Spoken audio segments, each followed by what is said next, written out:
90 days, 3 months, a quarter of a year.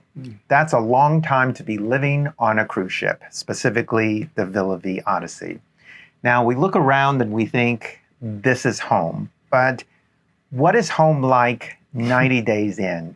If you look back at our earliest videos, we were very enthusiastic when we stepped on board. Are we still as enthusiastic as we were back then, and what have we learned? When we first told people about this and even decided ourselves, people would say, "Are you sure?" We said, "Sure we are." Of course, though, we had never done this before, so we were excited about it, but we had never spent a lifetime or this much time on a cruise ship before, but we were excited about it. Now that we're 90 days in, we've certainly got some perspectives, some points of view that we want to share with you today. The unfiltered, good, bad, and everything in between on exactly where we are and our point of view now that we're on the ship for 90 days and have a little bit of perspective here on the Villa Vie Odyssey.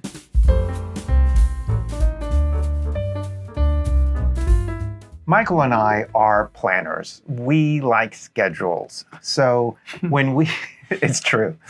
So when we saw that the Villa Vie Odyssey had laid out their itinerary for the next 3.5 years, we're like, oh yeah, that's pretty nice. We're going to know what we're going to do every day for the next 3.5 years. Obviously, that didn't happen, and that's kind of ridiculous. We have to be ready to adapt to itinerary changes, don't we? Yeah, we really do. And like he said, we just like having a plan. And we also like to be flexible sometimes, but knowing kind of what's going on is just the way we live. It's just who we are. And when you get on a residential cruise ship like this, there are a lot of moving pieces. And Mother Nature being one of them, obviously, different countries and regulations and geopolitical things, as well as just logistical things on the ship itself, like mechanical things or what have you. So when you think about this, the notion of itinerary changes needs to be something that you kind of roll with if you want to not be crazy all the time, even if you're not as buttoned up as we are. It is something that is absolutely coming along and something that you can't control. Yeah, like weather. Yeah. Like we had a situation in Peru where a big storm and waves and actually a tsunami occurred. And that started to play havoc with the itinerary at that time. And it was going back and forth about, are we going to be in this port or are we not? Is it going to affect the next 3 ports? It was a big thing, and we had to adapt then as well. Yeah, and that's not always easy. It was easy for us in that situation. We would have been disappointed, obviously, that we couldn't do what we wanted, but other people had flights and plans and people coming on board and that kind of thing, as well as obviously what was going on locally with all the terrible things that happened for the folks that were impacted. But the point is, you're not in control. And the thing is, you've got to kind of figure that out and roll with it. And you got to get good at contingency planning. I think you have to get good at refundable options when you're looking at flights or that kind of thing. Very careful about choosing your flights. Make sure that they're fully refundable, changeable, so that when a port is not going to happen, you have an option to leave from a different port. I mean, you'll be dealing with it and it won't be pleasant, but at least you won't have insult to injury. And I think the other thing is, clearly that's a bigger deal for folks that bought a segment for a very discrete amount of time that was really wanting to go see X, Y, and Z. If you're on a segment and you're counting on certain ports and certain experiences, when those itinerary changes come along, that's tough. Yeah. It's less of an impact for us because, I mean, we live here and we plan on being here for the next, hopefully 15 years if that's possible. So we're thinking if we don't see it this time, we'll see it next circumnavigation perhaps. But if you're not in that situation, missing something, it could be really tough. So I would say, honestly, if you're in a situation where it's really important for you to see something, you're on a discrete amount of time and you are very particular about what you want to do, you may want to think twice, honestly, because there are commercial cruises that kind of make the same go around every time that have many different options, even backup options. If you miss this cruise, you could maybe go 2 weeks from now, that kind of thing. We're on a continuous journey here. So if you're really hung up on, or it's very important to you to do a certain itinerary at a certain time, you may want to think twice about it, because the reality of it is the itinerary changes. We're on a world cruise, and you got to kind of roll with it. Mm-hmm. And I think for us, it feels like part of the adventure sometimes. Like you don't quite know what's going to happen. Yeah, I guess that's what I look at it as part of a journey. Yeah, it's definitely part of the excitement for sure. And it is something, honestly, in the last 90 days, I think our ability to process and deal with it has gotten a lot better. Yeah. I do. I think it's better. We'll never be great at it, but we're handling it pretty well. And we recommend you think about that too. Mm-hmm. I think it helps that we've traveled before we came on the ship. We've been to so many different places, and we know that there's so many other places to see. And we're like, well, we've seen this before. Maybe we can see this other thing. Yeah. This opens up other possibilities, and we'll get around to it. Yeah. I mean, what choice do you have, really? So that's the best way to look at it and roll with it. So that's what we do. Yeah, maybe it's about attitude. Yeah. Naturally, we're on a cruise ship, so we dock at ports, at coastal cities only. But for any given country, there's so much more to see. In the interior of any country, there's probably going to be some amazing city there to explore, or some other hidden gems across the country. But are we going to miss all of that because we only go to ports? So we started realizing that we needed to think bigger. And that's when we started doing what we call springboarding, right? Yeah, and springboarding is cool. We kind of figured this out recently. Mm-hmm. Now, we've always understood it. In the past, we have taken cruises like across the ocean to get from the U.S. to Europe or that kind of thing, and used cruises as transportation. But this is a little different. This is something that kind of lets us springboard from wherever the ship ports, a few hours away or maybe a flight away, to actually explore inland and do things like that. We recently did this in Callao, and then we went to Lima for 3 nights and 4 days. That was a great trip. Amazing. Yeah, it was a few hours away. Not far away. It was drivable. It was drivable, but by being able to get an Airbnb and going beyond the port, leaving the ship behind, we had this incredible experience in Lima. Yeah, and Lima's a city that we wanted to go to, but probably wouldn't have made a special trip to. So this is absolutely an example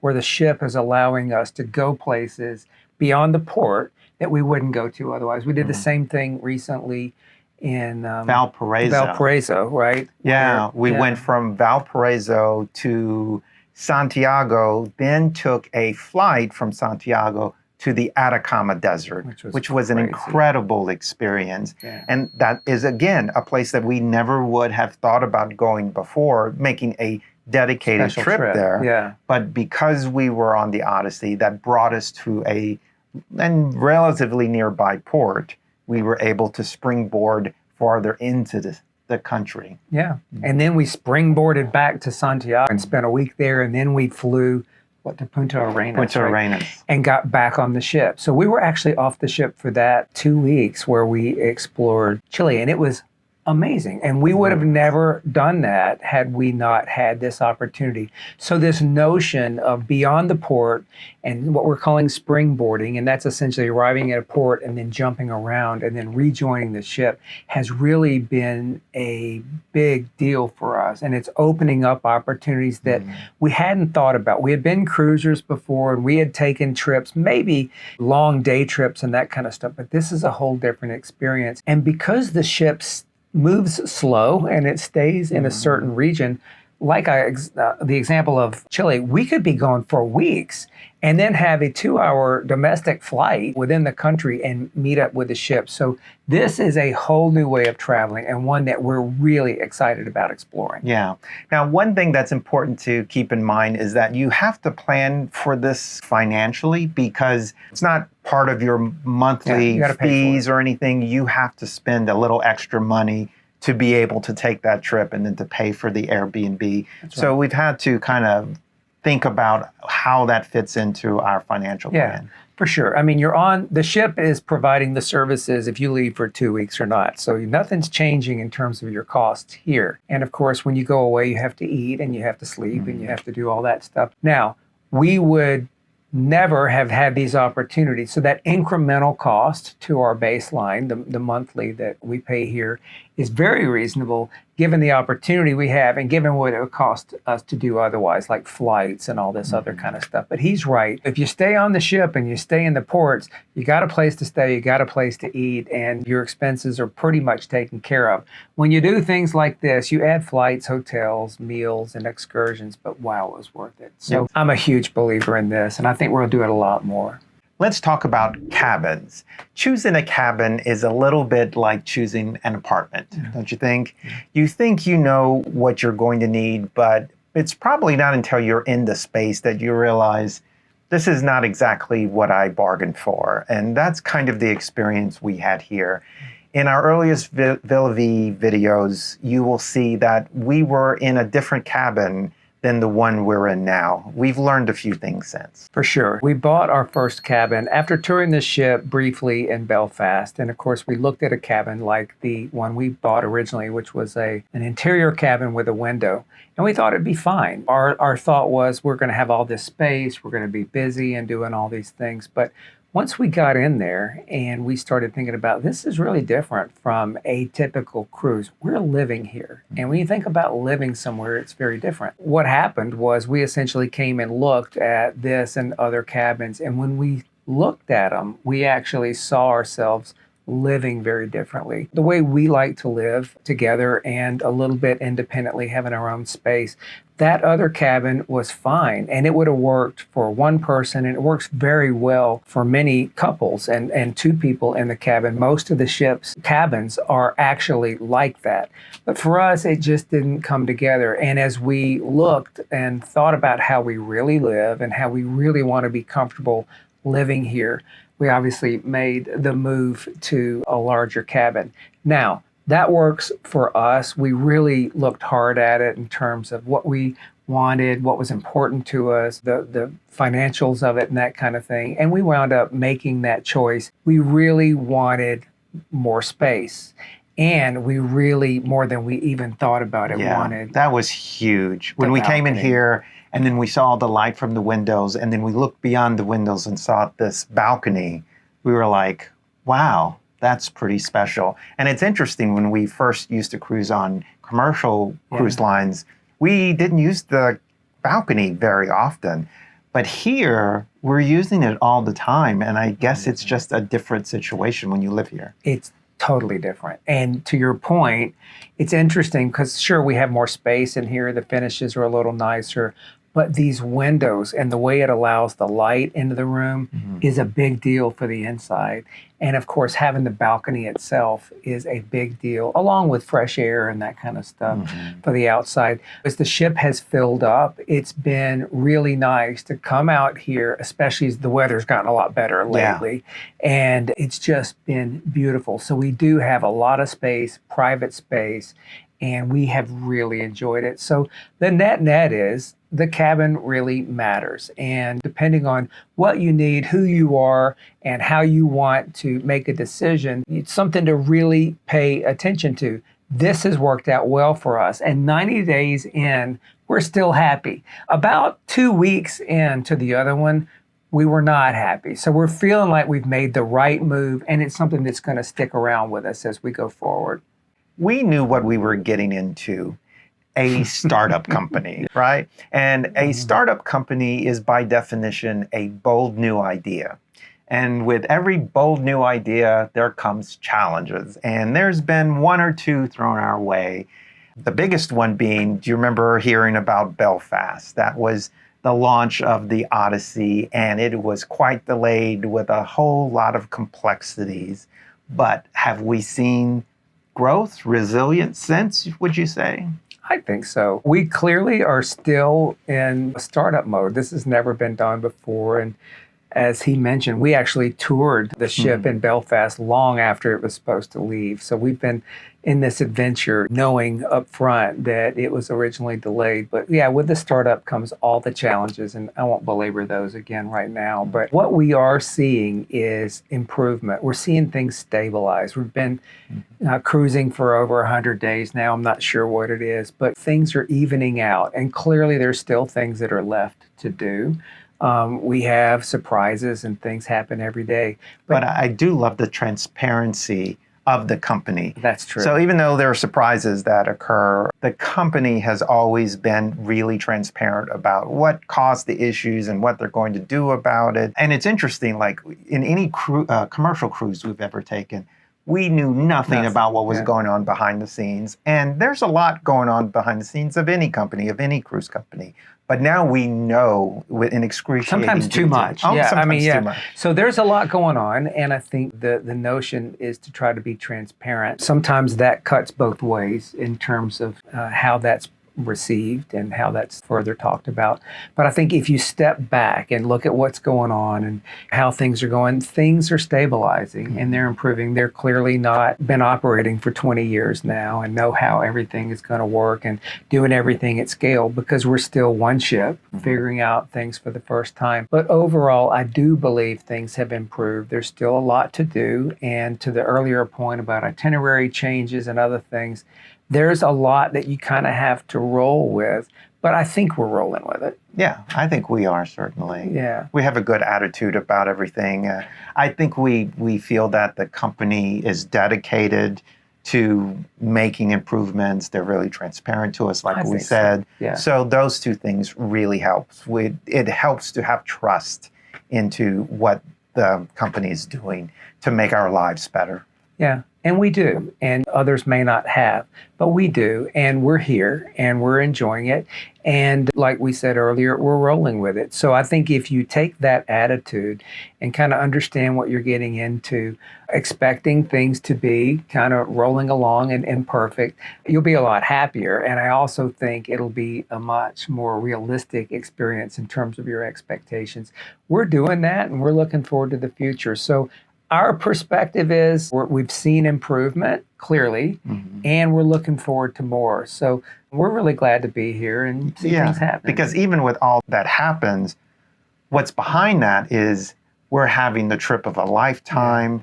We're staying in a great room. We have great food. We're seeing the ocean every day. I mean, it's almost hard to complain when you have all that to make your life so much happier. And if you did, it's not going to accomplish a hell of a lot anyway, so enjoy your life. The Odyssey has both a buffet and a main dining room. Now, surprisingly, there's a good chunk of the residents who actually love the buffet and they prefer the buffet. They like having all of that choice. And to be honest, there was a period of time when we were deep in South America where, because it was difficult to get access to fresh produce and other things, that the variety of food in the main dining room dipped a little bit. Yeah. So you would think with all of that, that we would be among the buffet-loving crowd. Is that the case? That's not the case. So it's interesting, though, because on former commercial cruises, we used the buffet a lot. We were kind of not into the dining room as much. So we really enjoy the dining room, and let me tell you why. First of all, we eat breakfast, if we eat breakfast, and lunch for sure every day that we're here in the Palms Cafe. They call it the buffet. And the food's good, and the environment's fine, but it's loud and it's bustling, and you're getting your own food, and people are having a blast, sitting together and laughing. Yeah. There's a lot of stimulation energy there. Yeah. And that's great. And it's tile floors, and it's just it's loud. It's loud. And I have a hearing impairment, and so it's even more difficult for me sometimes. But that is a lot. So to have that all the time is really difficult for us. We enjoy sitting down, talking to ourselves or whoever we're having dinner with, and frankly, having a date night for us, or having a few friends at a nice table, having service. What great service we have. We have wonderful servers. Right. And it's the same group of folks if you sit in the same area.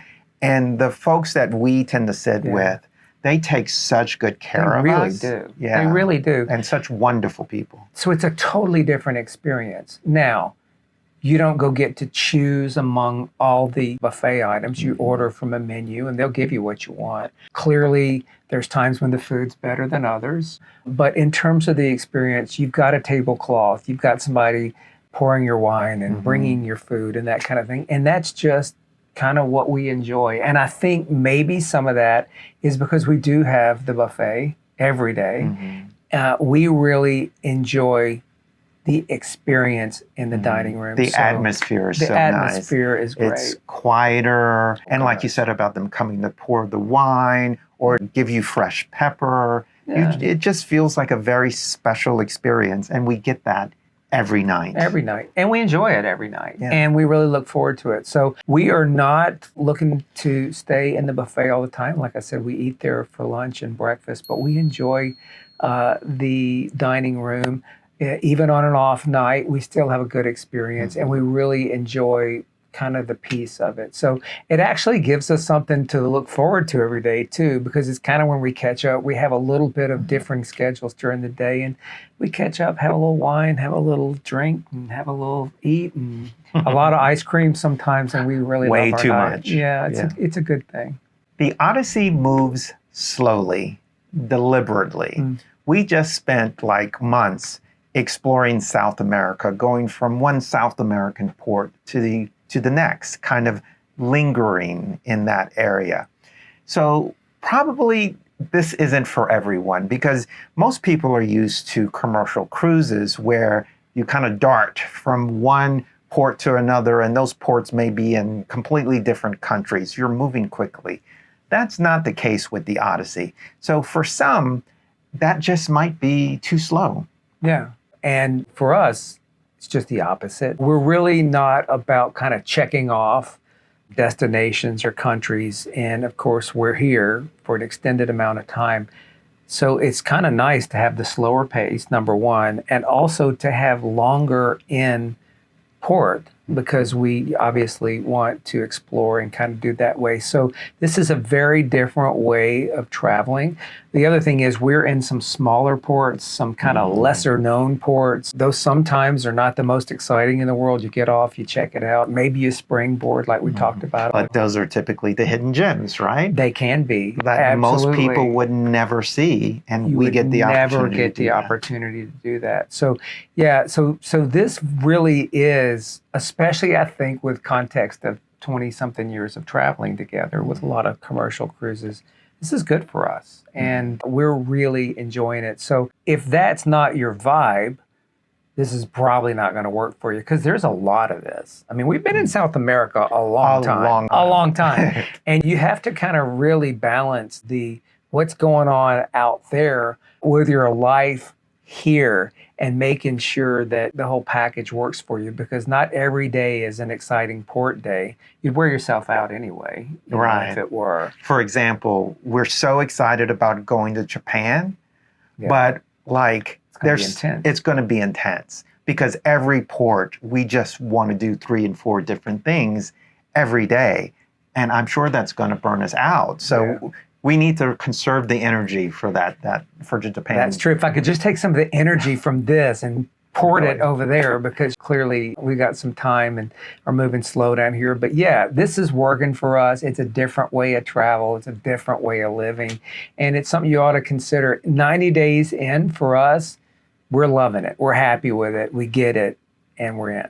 Yes, we tend to go to very small ports, some remote locations, and all of those hidden gems, that's very fun for us. But that also presents a bit of a challenge because you can't always get what you need in these small remote places. They don't often have the best shopping. And sometimes that presents a problem for us if we haven't planned things well enough. For example, the great toothpaste shortage. Remember that? Yeah. So, yeah. And number one, can you find it at all? Number two, if you find it, do you want it? I think those, and then what does it cost? So, yeah, like we're particular about what kind of deodorant we use and shampoo and toothpaste and toothbrushes and all this kind of stuff. So you think about it, Amazon's not dropping it off at the door. We're not running to Target, that kind of thing. So we do stock up. When we came here, you have to stock up and bring everything with you. We did pretty well for the most part, but we had a shipment of toothpaste that didn't make it, and we had to bum some off a good friend. Thank you again, Paul, for the toothpaste, and it happened to be our exact brand. But yeah, when you're traveling like this, you really got to pay attention to that. And maybe this gives us a great opportunity to answer one of the biggest questions we get like 4 or 5 times a day. Yes. How do we get our Amazon shipments? So in order to do that, it does happen. It just takes a little bit of time because we can have our Amazon shipped to the main office for Villa Vie Residences, and then periodically they do a shipment via ocean to get to us and rendezvous at a port that we're going to be. Now, we've talked about itinerary changes and issues about logistics, so sometimes that plan doesn't really materialize. Yeah. A la our toothpaste. That happened, and you may remember one of our videos where there was all the storms, and the shipment that we had was hung up because of those storms. And then by the time it was cleared and the storms passed, we were long gone, and we still don't have that shipment. That's an example of some of the challenges that are just naturally occurring when you're dealing with this. So Amazon does have some lockers that you can do international things, and you can ship them to certain lockers, like if I know I'm going to be somewhere in 3 weeks. But when we explored it, it got a little dicey. Yeah, oftentimes it comes with added fees for shipping things through customs through different countries. So it can be way more expensive than it's really worth it. Yeah. And then it's just the time and logistics, where that locker is and how to get to it. Is it worth it? Is it worth it? Is the juice worth the squeeze? So we are not regularly getting Amazon delivered on the ship. We are doing what we just talked about, where we have it shipped to the Villa Vie headquarters and then they forward it. That has presented some challenges like we talked about. So what we're doing is we're stocking up Costco and Amazon and all of that before we come, and then we bring that with us. So if you look under our bed right now, there's a suitcase full of all the above. And fortunately, we've done pretty well there. But so far, that's worked for us. There's been a few times when we found what we needed in port, and it was okay. I've got some lotion that I'm using right now. We bought it. I don't know where it was, but my gosh, it is the strongest smelling lotion. So like I smell it 3 days after I take a shower, like if I use it. But it's that kind of stuff. Yeah, maybe that's part of the adventure as well. Usual brand. Yeah. But yeah. Ultimately, things work out, and eventually we're going to get that big shipment. Yeah, and it's going to be like Christmas Day when we unveil all this amazing I don't even remember things. what all we ordered, but yeah, between that and the kindness of friends on board, we're making it. So yeah, that's how we stock up, and that's how it all works here in terms of getting stuff you need when you're on the Villa Vie.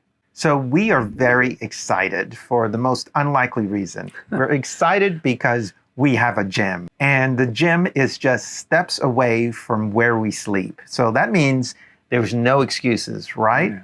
And that's important because, let's face it, we're not getting any younger.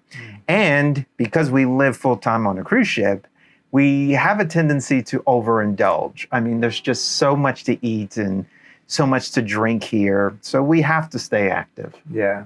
And this has really been a great experience for that. We've always been active, and we were working until 4 years ago and really either had gyms at work or we were going to the gym before or after, that kind of thing. But in the last 4 years, as we've been traveling, and of course at our new home, we don't have a gym. We have a Peloton, a treadmill, and some weights. So we didn't have access to everything we needed.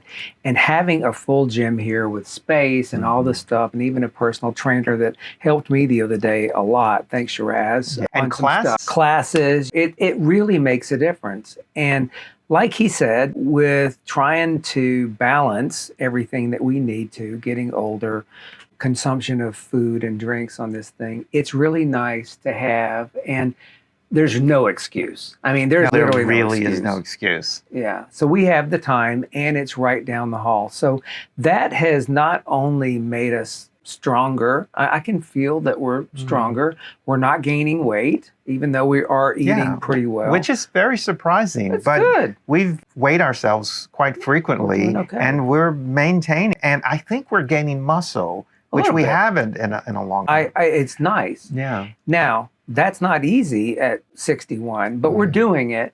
And just the fact that we feel better, I'm stretching so much more. And I really am enjoying not only the physical aspect of it, but the mental aspect of it. I feel better, and I know you do too. Oh, absolutely. It's part of our routine now, and it's so much easier to do. When we would go to the gym when we lived at home back in DC, it was such a chore to wake up so early, to walk to the gym, potentially in horrible weather, and go to the locker room and just do all of that. Now it's just so much easier. So we're able to do it much more frequently. So we have no excuse. So y'all are our witnesses, and it's working for us, and I'm proud of us. So we're committed to that, and it's been a real nice, and I feel like really healthy thing for us that we're really enjoying. If you look at our older videos, we used to travel by land, just the two of us, which was a lot of fun, but it was very solitary. It was just an adventure for just the two of us. Now we're part of a community. And with every community, there comes complexity, a lot of different people, a lot of different personalities. Yeah. Are we adjusting? We're adjusting. We are finding our tribe. And as you observe us here on YouTube, you may not know, we've talked about it a little bit before, we're both introverts and we really enjoy time together, time separately, quiet time. But we enjoy people too. There's a lot of folks that are the life of the party. And that's not us. We enjoy people, we enjoy being with people, and we have found folks here that we really connect with. I think we like to really connect with just a couple of people at a time. That's our vibe. Like really intensely in a very personable sort of way. Being the life of the party, probably not us. Yeah, we're going to probably be a little more cerebral and a little more one-on-one, 5 or 10 people at a time max. But we've found folks that we've really enjoyed. And I think not only do we have a lot in common with Villa Vie, but it takes a certain kind of profile to want to do this. And so we've got traveling in common beyond just Villa Vie and that kind of thing. Yeah, it's nice to be able to, after we've been in a port, to share the stories. Like somebody was just telling us today, well, we went to the port and we went to this part and it just wasn't that interesting. The architecture was boring. We recommend you don't go there, but we do recommend you go over here. And we're like, oh yeah, can we do that? And so we learn from each other. We share stories. It's really great. Yeah, everybody really that we've encountered has been great. So this is not about anything but kind of living your own life, your own way, finding your tribe, coexisting, respecting and loving everybody, but then doing it true to yourself. And I think that has been really important for us as we've made this transition.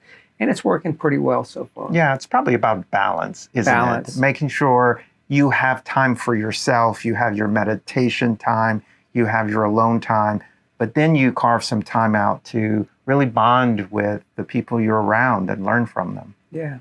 We are far away from friends and family. I mean, we're talking thousands of miles, different time zones.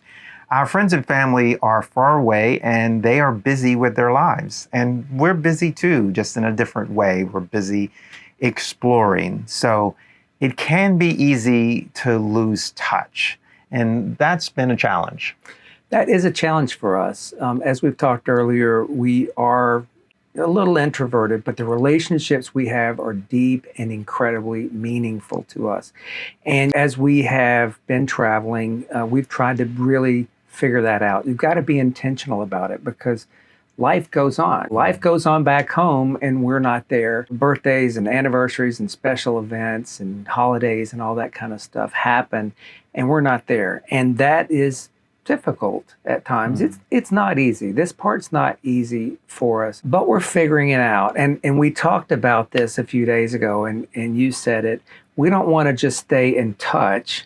We want to stay connected. And those are very different things. This is not just about texting. So we have to be intentional. Hey, let's FaceTime, let's call, let's do this kind of thing. Which we just did earlier this week with dear friends of ours from Washington, D.C. And we just had such a great time catching up. And it felt like they were right there. I mean, FaceTime is an amazing piece of technology. It really helped us feel a bit more connected to them again. It really did. And we realized how much more we should do it. But this is one of those where if you're going to go explore the world and you're going to do it together, that means you're not going to be other places. And this one's a challenge. But I think what we've learned is the intention. It's easy to throw a text at somebody or an email or an emoji, but that's not the same as being connected. And I think we could still get better at it, but being intentional with our relationships and staying in touch is really critical and something that I think we want to continue to even get better at. Yep. 90 days, 3 months, there you have it. Yeah. A glimpse into what it's been like for us on this first 90 days of our journey. Yeah, it's been a good 90 days. I'm sure in 180 days, we'll have even more reflections and 360 even more. But this is our life. It's not the perfect life, but it's our life and we love it and we're enjoying the adventure and we love sharing it with you. So thank you for paying attention. Hey, one of the things that we're wondering is what would you do if you lived on a cruise ship like us? We'd love to hear in the comments, do you think this would work for you? What would be the hardest part, the easiest part? Any advice you have for us as you've listened to us rare on today? And as always, thank you so much. Like, subscribe, and remind, and we'll see you soon.